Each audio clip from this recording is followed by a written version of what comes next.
Hi, my name is Santiago Solis, and together with my partner Mariano, we conducted a scientific research to learn more about how stress can affect our mental abilities, especially short term memory. Okay, so the topic we chose was the effects of stress on short term memory. It is something we all experience on a daily basis. As students, we are constantly facing pressures, exams, homeworks, lack of time, and many times we feel that no matter how hard we study, we simply forget things the moment we need them. We were interested to know, is this just a feeling or is there really a measurable impact of our stress on our memory? So, with that in mind, we formulated our research question. How does stress influence a person's short term memory?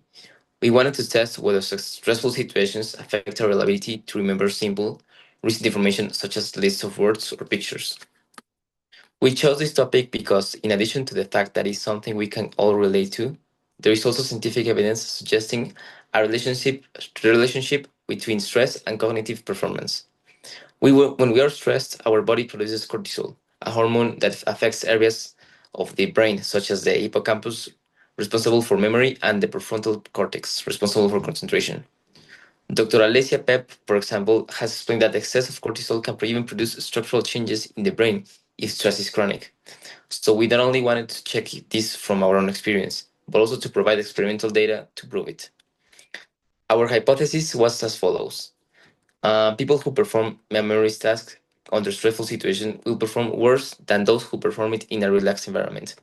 To test this, we designed an experiment with two groups. One group was subjected to a memory test under pressure with noise and time limit. The other group did exactly the same test, but in a quiet environment with no pressure.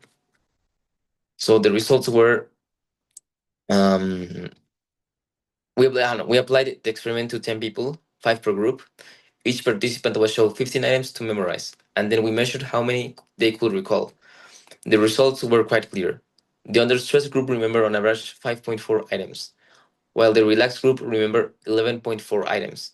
This meant that the stress group participants forgot almost twice as much as information as the relaxed ones. We also observed that the stressed participants were more distracted, moved more, and reported feeling pressured by the environment. Conclusion: based on these results, we confirm our hypothesis. Stress does have a negative effect on the short term memory. But not only that, we could also see that the environment in which a task is performed, the noise, the weather, the discomfort, has a huge influence on how our mind works, and that's why it's so important to create a quiet spaces and take care of our mental health, both in schools and at work. Thank you for watching this. We hope that it has helped you to reflect and appreciate the importance of taking care of both body and mind. Thanks.